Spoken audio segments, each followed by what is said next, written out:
مسلمانانو کې ډیره یو ناراستي راغلې ده د دین اسلام نه د ورځ په ورځ باندې چې کوم دی وروسته کېږي، او دا ډیره د افسوس او د حسرت میدان دی چې مسلمانانو باندې د جمعې ورځ دا په هفته کې یو پیر راځي، د جمعې ورځ مسلمانانو باندې په هفته کې یو پیر راځي، او مسلمانان د هغې د لمانځه نه هم چې کوم دی غفلت کوي او د هغه جمعې د لمانځه نه وروسته کېږي. صحیح بخاري شریف کې حدیث راغلی دی چې څوک په لاورني وخت باندې جومات ته لاړ شي د لمانځه دپاره، د شور دپاره نه، د امام د بېعزتۍ دپاره نه، په هغې د بدماشۍ دپاره نه، او په جومات کې د جرګو دپاره نه، بلکې لاړ شي جومات ته وختي 2-3 رکعته نفل وکړي او بیا خاموش کښېني د ذکر عبادت باندې. دا انسان داسې دی لکه ده چې اوښ صدقه کړی د الله په لار کې ورکړی خلکو غریبانو له. او دویم مسلمان چې کله په دې دویم نمبر لاړ شي نو هغه داسې اجر الله تعالی ورکوي لکه چې هغه غوا صدقه کړي، بل پسې چې کوم دی ګډ صدقه کړي، بل پسې چرګ صدقه کړي،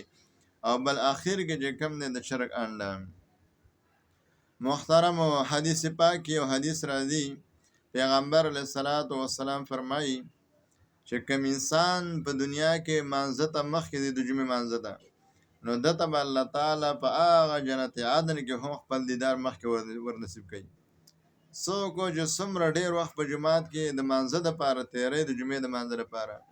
نو هغومره به الله تعالی دیوتا په قیامت کې خپل دیدار ډېر ورکوي. چې کم ناراسته مسلمانان صرف جمع له ورشي او بېرته رامنډه کړي، زر جومات ته ورځي او زر د جومات نه راوځي، او دیو ته به کم ټیم په د الله د ملاقات سره میلاویږي، چې کم د الله تعالی ملاقات دی هغه ته کم میلاویږي. او چې کم مسلمانان په جومات کې د جمعې د لمانځه دپاره ډېر ټیم تېروي، نو هغې ته به چې کم دی ټیم ډېر میلاویږي، نو د الله تعالی د ملاقات ټیم به ورته ډېر میلاویږي. نو د دې د وجې نه د جمعې لمانځه نه مخکې ځئ، هلته چې کوم دی جمعې ته په انتظار د امام صاحب کښېنئ، ځکه ملایکې هم راغلي هغې هم چې کوم دی ناست دي.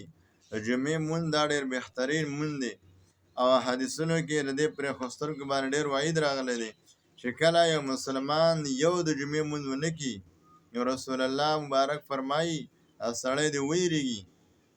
د منافقت نه، ګنې دله به الله تعالی په زړه باندې یو مهر د منافقت ولګوي او بدبخته به یې کړي، ده ته به ځان په هدایت ښکاري لیکن دا بدبخته وي. او یو حدیث کې راغلی دی چې کم انسان 3 جمعې لمونځ ونه کړي د وجې د ناراستۍ نه، ښه روغ جوړ دی، سستی او کټی دی او ښه کاروبار ته جوړ دی، خو عبادت او د جمعې لمانځه ته ناجوړه دی، نو که 3 جمعې ده د جمعې لمونځ ونه کړو، نو د دې انسان چې کوم دی دا کبیره ګناه وکړله، د نوم د جهنم په دروازه باندې ولیکلی شو، دا به خامخا جهنم ته چې کوم دی ځي. نو ورونو ځان ساتئ د هغه کار نه چې په هغې باندې زموږ رب خفه کېږي، هغه کار کوئ چې زموږ رب پرې خوشحالېږي. نو لهذا د جمعې لمونځونه کوئ، پاکې کپړې ورته اغوندئ چې کله د جمعې لمانځه له ځئ، او په ځان خوشبوی پورې کوئ ځکه د ګرمۍ موسم دی، د خلکو نه بدبوی ځي. ځان صفا کوئ او پاک لمانځه له ځئ، په وخت باندې ځئ او ناوخته بیا د جومات نه راوځئ، په دې کې ستاسو د